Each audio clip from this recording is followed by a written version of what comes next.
राजस्थान के बूंदी में लोगों की समस्याएं सुनने के बाद खेल मंत्री अशोक चांदना ने पुलिस वालों को उनकी वर्दी उतरवाने की धमकी दे दी।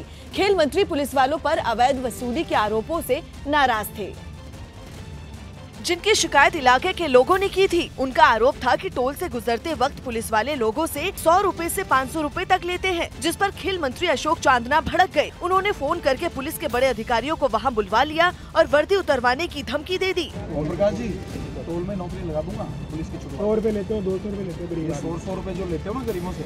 खेल मंत्री पुलिस वालों को बुरी तरह डांट रहे थे। हैरत की बात यह है कि पुलिस वालों के पास उनके किसी सवाल का जवाब नहीं था। पुलिस वाले घबराए हुए थे तो अशोक चांदना बार बार उन्हें चेतावनी दे रहे थे। 150 रुपए के चक्कर में जिंदगी भर की नौकरी खराब हो जाएगी। ठीक है, ये मेरी आखिरी वार्निंग की समझ लेना। अवैध वसूली की बात पर पुलिस वाले ऐसे सिर झुकाए खड़े थे जैसे उन पर लगे आरोप सही हो। पुलिस वालों को मंत्री के धमकी देने का वीडियो वहां मौजूद लोगों ने ही रिकॉर्ड किया और बाद में इसे वायरल कर दिया। यमन के अल अनाद इलाके में सेना की एक परेड के दौरान विद्रोही ने ड्रोन से हमला किया। इस हमले में 6 सैनिकों की मौत हो गई, जबकि कई घायल हो गए, जिसके दौरान ड्रोन फटने की चपेट में आ गए। इस परेड के दौरान ये ड्रोन अचानक आसमान में लहराया और धमाके के साथ फट गया।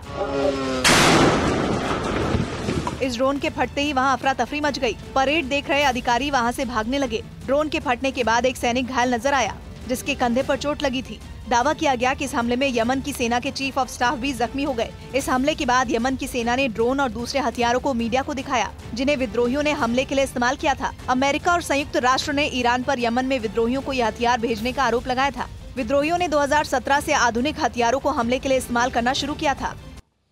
उत्तर प्रदेश के अलीगढ़ में एक अंगूठी बनाने की फैक्ट्री में हुए धमाके में 2 लोगों की मौत हो गई। दावा किया जा रहा है कि फैक्ट्री के अंदर मौजूद एक एलपीजी सिलेंडर में आग लगने से धमाका हुआ। धमाके के बाद पूरी फैक्ट्री में आग लग गई। आसपास मौजूद लोगों ने फैक्ट्री के अंदर काम कर रहे कई मजदूरों को बाहर निकाला, लेकिन 2 मजदूरों की धमाके की चपेट में आने से मौत हो गई, जबकि घायल हुए 3 मजदूरों को इलाज के लिए अस्पताल में भर्ती करवा दिया गया।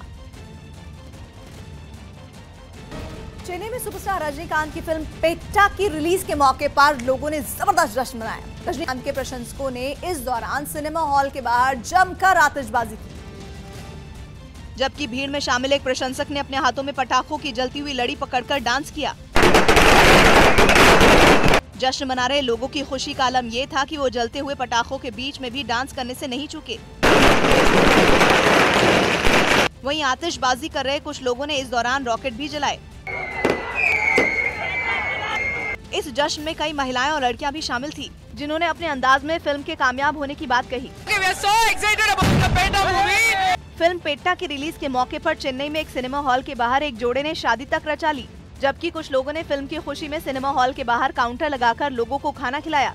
सुपरस्टार रजनीकांत की फिल्म पेट्टा को पोंगल के मौके पर रिलीज किया गया, जिसने उनके प्रशंसकों की खुशी को और भी बढ़ा दिया। यही वजह रही कि सिर्फ चेन्नई नहीं, मुंबई में भी रजनीकांत के प्रशंसक सिनेमा हॉल के बाहर जुटे और संगीत की धुन पर जमकर डांस किया। रजनीकांत के प्रशंसकों की दीवानगी का आलम यह था कि कुछ लोग हाथ में जलता हुआ दीपक रखकर रजनीकांत के पोस्टर की आरती उतारने लगे।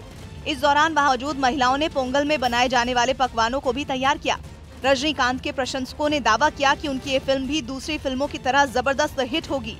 तमिल पब्लिक के लिए एक गिफ्ट दिया पोंगल का, पोंगल में पिक्चर रिलीज कर रहे हैं। जश्न मना रहे रजनीकांत के प्रशंसकों ने मुंबई में भी जमकर आतिशबाजी की। उत्तर प्रदेश के झांसी में रेत का खनन कर रहे लोग राज्य सरकार के ही आदेश की धज्जियां उड़ा रहे हैं, जहां न्यूज 18 की टीम पहुंची। आरोप है कि रेत खनन के लिए जिन्हें पट्टे जारी हुए, उन्होंने नदी के पानी को ही रोक दिया और इस मनमानी को न्यूज 18 की टीम सामने लेकर आई। वहां दिखा कि रेत का खनन चारों तरफ से किया जा रहा है। नदी के बीच गाड़ियां गुजर सके, इसके लिए मिट्टी के रास्ते बना दिए गए हैं। नदी के स्वरूप को बिगाड़कर वहां एनजीटी और सुप्रीम कोर्ट के आदेशों की धज्जियां उड़ाई गई हैं। तो वहीं नदी का पानी रोककर उसे कई हिस्सों में बांट दिया गया है।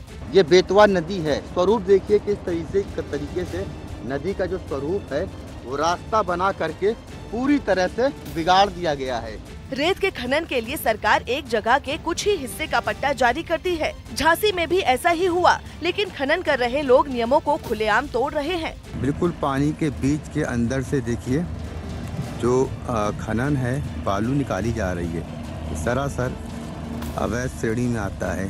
नदी के बीच रेत के बड़े बड़े टीले खड़े किए हुए हैं और ये सब प्रशासन की नाक के नीचे हो रहा है, जिस पर अब तक कोई कार्रवाई नहीं हुई है।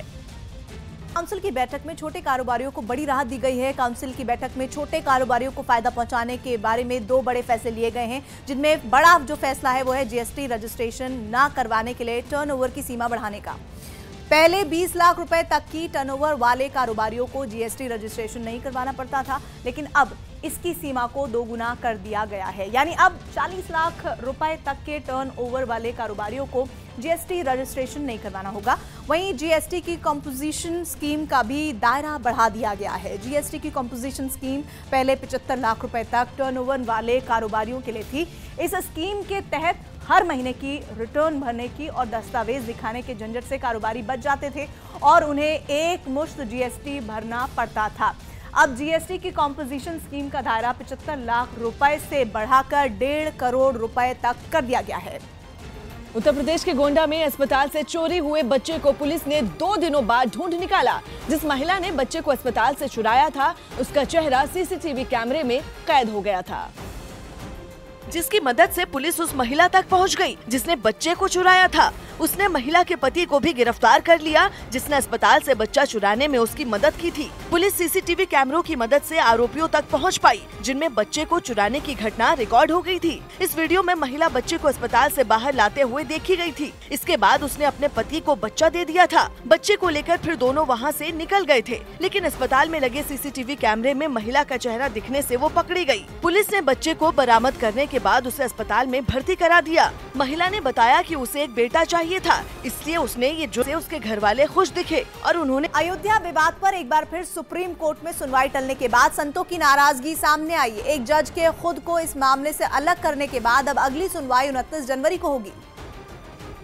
जिसके लिए 5 जजों की नई संविधान पीठ का गठन किया जाएगा, जो इस मामले में रोजाना सुनवाई करेगी। 29 जनवरी को जो कॉन्स्टिट्यूशन बेंच होगी वो इस मामले की सुनवाई करेगी और मुस्लिम पक्ष के जो वकील हैं उनकी यही कोशिश रही है शुरू से कि इस मामले की सुनवाई को जितना हो सके टाला। हिंदू जनमानस नाराज, साधु संतों में जबरदस्त आक्रोश है। अभी आतंकवादियों के लगातार सुनने के लिए समय है, उनको पूरी रात में समय दे सकते हैं, राम जन्मभूमि के लिए समय नहीं दे सकते।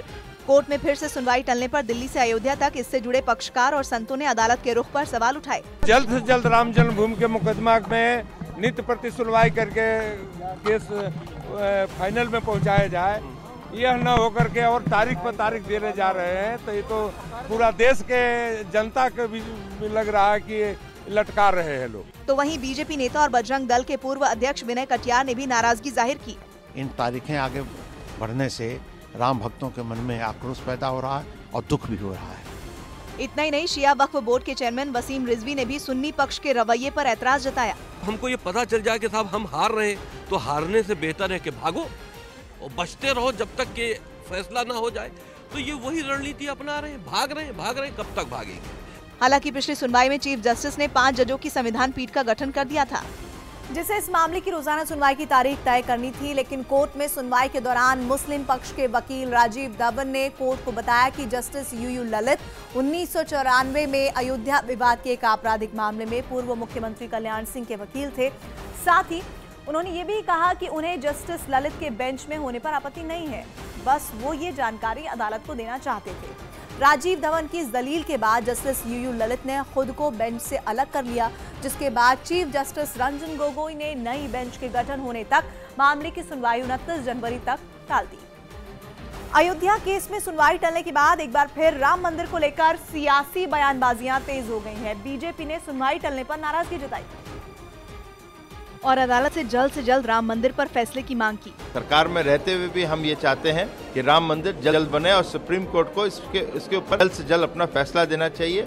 वहीं बीजेपी की सहयोगी एलजेपी ने साफ किया कि कोर्ट का फैसला ही सरकार को मान्य होगा। एनडीए का ये नहीं है, राम जन्मभूमि बने नहीं बने, न्यायालय का जो फैसला होगा वही सरकार को मान्य होगा। उसके बाद इफ एंड बट जो है नहीं लगना चाहिए और खत्म हो जाना चाहिए। लेकिन शिवसेना ने एक बार फिर राम मंदिर पर अध्यादेश की मांग उठाई। अब फिर आ गया तारीख पे तारीख, इसलिए तो हम मांग कर रहे हैं ना बार बार कि भैया अध्यादेश लाओ। ये नहीं होगा, ये सब कितनी 70 साल, ये भी तो संविधान का अपमान है तो वहीं कांग्रेस ने सरकार को अदालत का फैसला मानने की नसीहत दी। कांग्रेस पार्टी का हमेशा से मानना रहा है कि जो सुप्रीम कोर्ट में पूरी कार्रवाई चल रही है और हर पक्ष की सुनवाई हो रही है, उसके अंतर्गत जो भी संवैधानिक वर्डिक्ट आता है उसका पालन करना उसको इम्प्लायर का दायित्व होता है। हालांकि इस मुद्दे पर प्रधानमंत्री पहले ही साफ कर चुके हैं कि कोर्ट के फैसले के बाद ही अध्यादेश पर विचार किया जाएगा।